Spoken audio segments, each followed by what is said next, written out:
استاد جان میگفتین امی کوکاکولا خوردن جایز است یا نه؟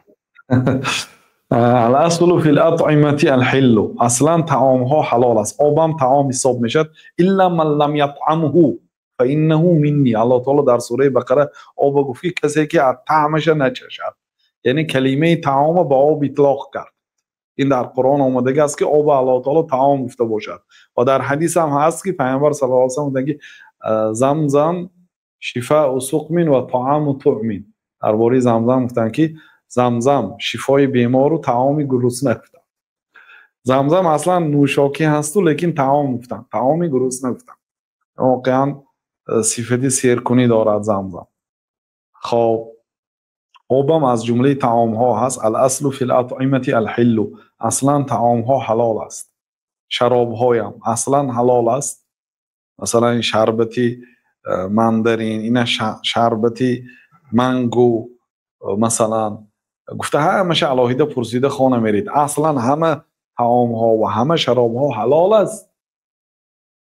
کدامی که حرام باشد شریعت و نامش گرفته حرام کردگی یا وصفش گرفته حرام کردگی. کوکاکولا از جمله آن یا پیپسی کولا، اینا از جمله اونا چیزایی نیستن که شریعت اینا حرام کرده باشد. لیکن در شریعت با دیگر قاعده ها هست که طعام های ضرر آور باشد. درست است که ضرر اینا شاید کم است. ضرر اینا این که همین روز نوشید همین روز بالنیسه خوب نمیکنید، لیکن این رفته رفته کم کم ضرر میکنه. بنابراین من بعضی طبیب ها ضررهای غذاهای نادرست ناسالمه بیان کرده ایستادند. نوارهای گرید تماشا کنید. یعنی همین غذاهای گزناک فایده‌ناک غذا نیست، غذاهای سالم نیست، اینا ضرر آور است. همش همین گزناک غذاها، همیها علی شراب ها با مثلا منم در بعضی کشورهای اروپا آماده میکند بعضی شراب برای رنگی ساک ها شربت ها استفاده میبرند. کرمین هست رنگی، خلاصه رنگ همین شراب سرخ. همین ساک های عموما ننوشتن. این ساک های ناتورال نیست. ساک هایی که در مگزین هست کو اونو هزار یک خیل چیز اضافه کرده گیم.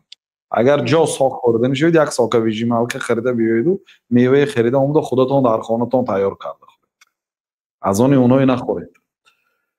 بنابراین غذای سالم نیستن این چیزا. بله شریعت این حرام قطعی نکرده است، لیکن شما باید غذای سالم استفاده برید برای سلامتیتون بردوام بودن.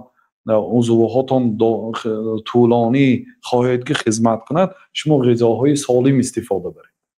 بله این غذای سالم نیست. هیچگاه این چیزا عادت کردن در کار نه. کوکاکولا، پیپسی و دیگر